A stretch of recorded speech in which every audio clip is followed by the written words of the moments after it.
Making a magistrate diagnosed with severe depression plead for her job before the Bar of Parliament took law and order in New South Wales to another level this week. The Judicial Commission found complaints about the behaviour of Magistrate Jennifer Betts, she'd verbally monstered some defendants appearing before her, could justify her removal. But under the Constitution Act, only Her Excellency the Governor, advised by Parliament, can remove judicial officers, and Magistrate Betts was therefore required to endure public humiliation by having to abandon her privacy to reveal her mental illness and private circumstances. Although her appeal has now been upheld by the Parliament, her treatment and that of all mentally ill employees in sensitive or high-risk public or private sector jobs has emerged as a major workplace issue. I think it was a very brave thing to do. Not many of us have to stand up in public and not only tell our employer, but tell the whole world the illness that we've suffered from. Very brave. I direct the usher of the Black Rod to admit Magistrate Betts and conduct her to the lectern at the bar of the House. Mr President, honourable members. Her Worship Jennifer Ethel Betts isn't the first judicial officer to have to front the New South Wales Parliament. In 1998, Supreme Court Justice Vince Bruce successfully appealed against his dismissal. Many of his judgments were notoriously late, leaving distressed litigants seriously disadvantaged and out of pocket. In his defence, Justice Bruce blamed his depressive illness for what he said was his uncharacteristic behaviour. This illness is an illness which is expected to be Australia's most prevalent illness by the year 2010. This week, Jennifer Betts, 55, single mother, former Crown prosecutor and a magistrate since 1994, admitted she'd behaved inappropriately towards some defendants who'd then complained to the Judicial Commission.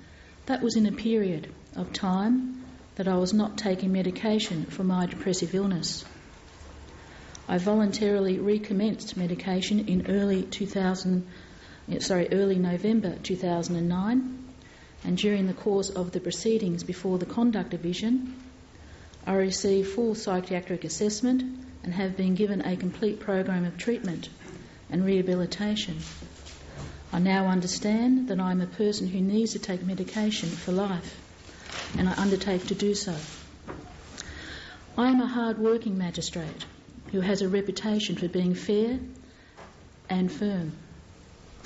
The two complaints in 2009, the two most serious matters, occurred at a time when I was off medication and thus more vulnerable to life and work stresses. In her appeal to MPs, she revealed the nature of her biological depression, first diagnosed, she said, in 1995. I suffer from depression and have been on medication for that condition since late 1995.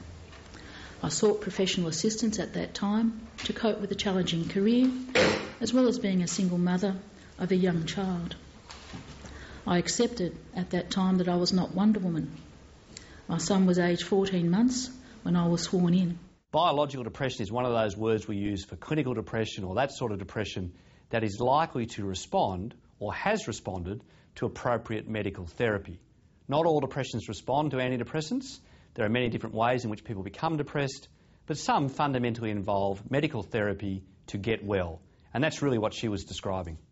Professor Ian Hickey, Executive Director of the Brain and Mind Research Institute, has been watching the Betts case. The smart employers and the smart people in risk management encourage their employees to come along with their health problems before it becomes a serious risk to public safety or to the good of their industry. Also revealed was Jennifer Betts's medication regime, which she now asserts she will faithfully maintain for the rest of her life. I'm currently prescribed Cipramil for my illness, which is a serotonin reuptake inhibitor. Currently in Australia there are many hundreds of thousands of people taking these common Prozac-like drugs, the serotonin selective reuptake inhibitors. They effectively relieve depression and some forms of anxiety, at least for some people with these conditions. They're effective treatments that allow people to get back to their level of functioning, their normal aspects of cognition, thinking, concentrating, paying attention, their normal behavioural responses. My conclusion would be that if someone has been successfully treated with those compounds, they should be able to resume their normal functioning in whatever walk of life they're in. Professor Hickey says the legal profession has been recalcitrant in changing its culture to accept and manage treatable mental illness among its practitioners. Jennifer Betts is a case in point. Well, why is it, Professor Hickey, that the Judicial Commission has taken this extreme action of referring this magistrate to the Parliament for determination? Why didn't it, as the accountability body, say, of course we're satisfied that you're under this medication, get back to work, Magistrate Betts? I think the reality here is the legal professions, more broadly, have been slower to adapt than many other areas of the rest of our society. Significantly, the magistrate complained of heavy work pressures over her 17 years on the bench.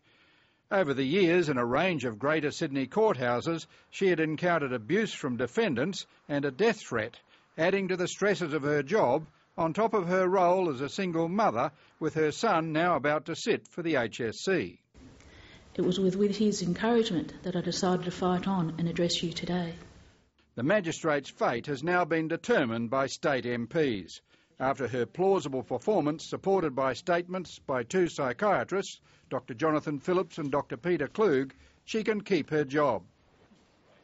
Next week, another magistrate, Brian Maloney, reported to be suffering bipolar disorder, will also address the Parliament in an appeal to save his job after adverse findings from the Judicial Commission.